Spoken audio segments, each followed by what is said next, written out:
We start with breaking news in Portland this morning. A person was hit and killed by a vehicle on Northeast Columbia Boulevard.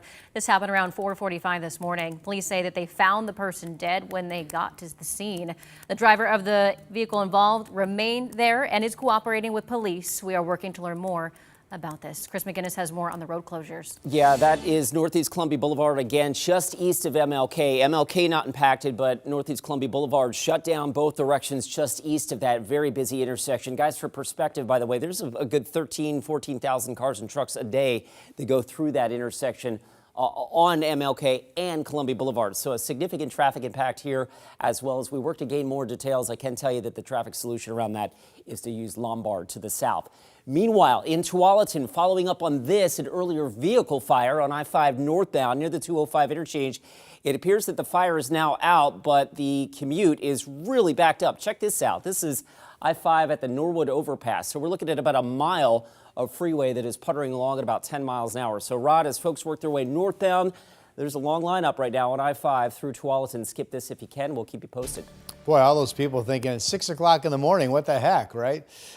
We have a nice weather day. It's going to be a warm to hot afternoon like we've been seeing this week. Most of us should stop short of 90, meaning stay in the 80s. Everybody's dry. There's some thicker cloud cover inland near to north of Portland up towards Seattle. You get more clearing as you drop down towards Salem. Our coast reports this morning show low cloud cover once again.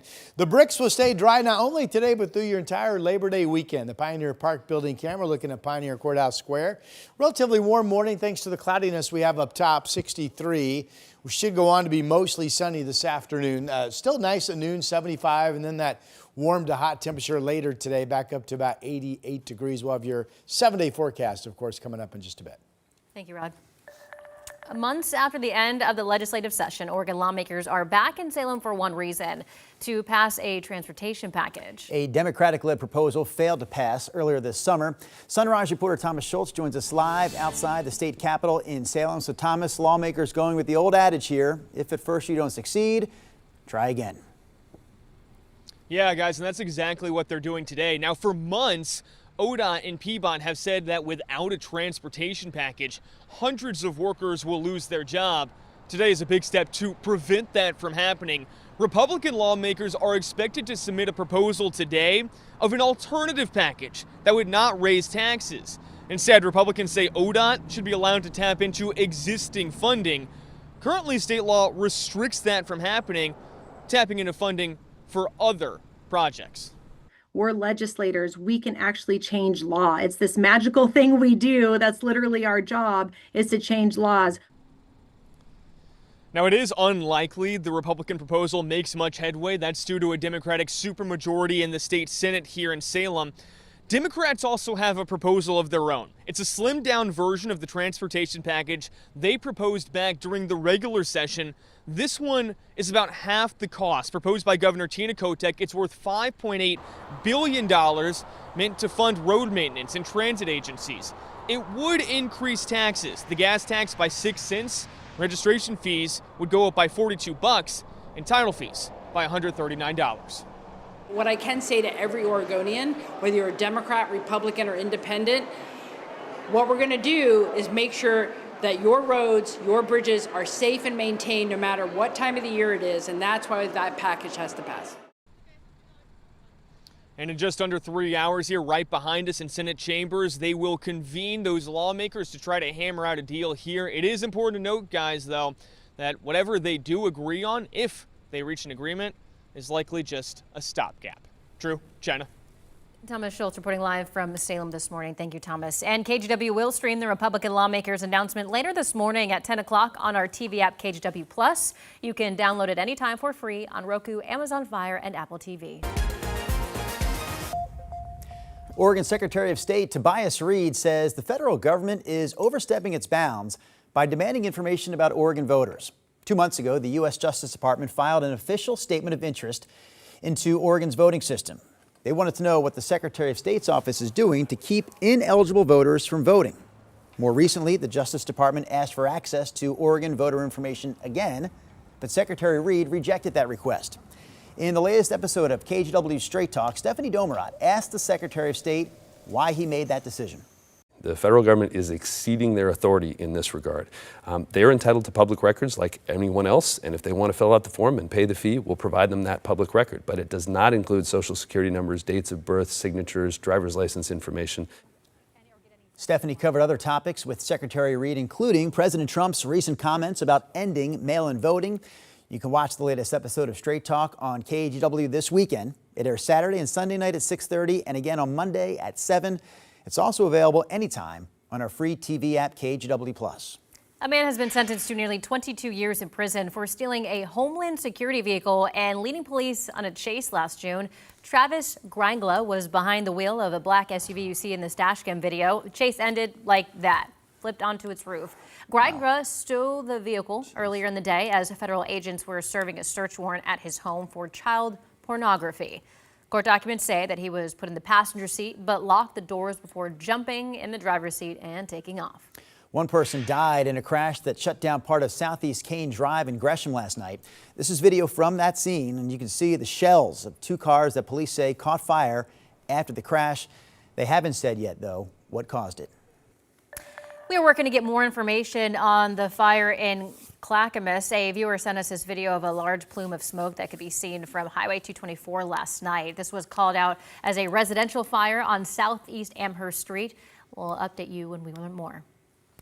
Sheriff's deputies arrested a man in Washougal for allegedly threatening a road paving crew with an AR-style rifle.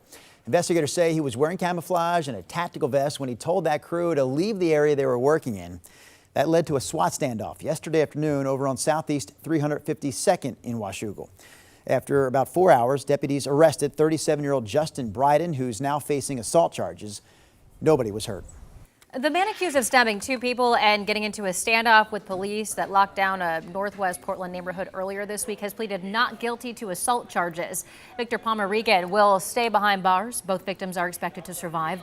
Palmer-Regan's partner told us that he was having a mental health crisis. All right, here's a bit of a crazy story. Portland police arrested this woman who is accused of selling counterfeit gold for tens of thousands of dollars. Officers say they caught 37-year-old Christina Duncan by setting up a fake transaction with her. You want to sell fake gold? No. We've got a fake sale for you. Yeah. Police say she scammed at least 6 people and took in more than $40,000. If you think you were scammed by Duncan, you can contact Portland Police. All right, one more story before we get to Rod, and it is weather-related. Portland Public Schools are sending students home 2 hours early today because of the weather forecast. Now, the district says some classrooms reached unsafe temperatures yesterday afternoon, and some students and teachers, other staff members, they say, suffered heat-related illnesses. The plan this weekend is to install more fans and more cooling units in Portland schools and adjust ventilation where possible. They'll have an extra day to do that because Monday is a holiday with Labor Day. And one more note here, Albina Head Start and early childhood centers will also close early today at 2 o'clock because of the heat. Rod Hill, I know you have some thoughts on this matter. You know, nothing unusual this time of the year to see daytime highs up to around 90 degrees. In fact, the records are 90 or better all the way until the last few days of September. But here's what's been going on. If you're looking to cool a building, what have we not had over the last week? We haven't really had any wind, so it's been really still. Low temperatures the last 5 mornings or so, 67, 67, 68. That's not a lot of cooling. Yesterday morning we did drop to 63, and we could get down to about 63 degrees this morning. It was 89 out at the airport yesterday, and we'll be 88 today. So I'm surmising this is more about buildings that have heat left over from when we were well up into the 90s, and we just haven't had cool nights, and we haven't had any wind to get into those buildings to cool things down. We have cloudy skies out there right now. It's 63, so we're down to where we were 24 hours ago. But again, there's no wind out there. We have the clouds, as I mentioned, over Portland, 65 in downtown. A little bit cooler in Sherwood and Oregon City, each at 57. And then we have partly cloudy to some clear conditions reported down the Mid-Valley.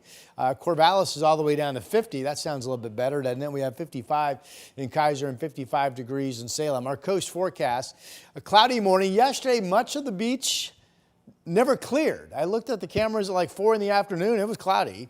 So we'll see what happens today. We'll forecast the same thing. Afternoon sunny areas after a cloudy start, temperatures in the 60s. The map does include spotty or widely scattered afternoon thunderstorm out in eastern Oregon. That forecast is for Baker City, John Day, and Burns. Otherwise, we're all dry today, about 90 in central Oregon, generally staying in the 80s up and down I-5 and 60s at the coast. Again, no extreme heat here by our typical standards. 88 today. Cooler weekend, 83 tomorrow, 84 Sunday, and then we get up to about 86 with a mostly sunny Labor Day Monday expected. Here's Chris. Rod, thanks for that. We pick it up with that pair of traffic alerts we started off the show with. First off, in Tualatin, that earlier vehicle fire on I-5 northbound, looks like they've got that mostly under control, but I do want to let you know that there's still a substantial backup on I-5 north getting up through Tualatin near the 205 interchange. So plan some extra time. This is a bit unusual for this hour of the morning. And then the other situation we're following up on is this major crash team investigation right now on Northeast Columbia Boulevard. Photojournalist Eric Patterson on the scene. We're working to get more details on this, but what I can tell you right now is that Northeast Columbia Boulevard is closed east of MLK, likely for the next several hours. China, we've got a reporter headed to the scene, and we will bring you more information just as soon as we can.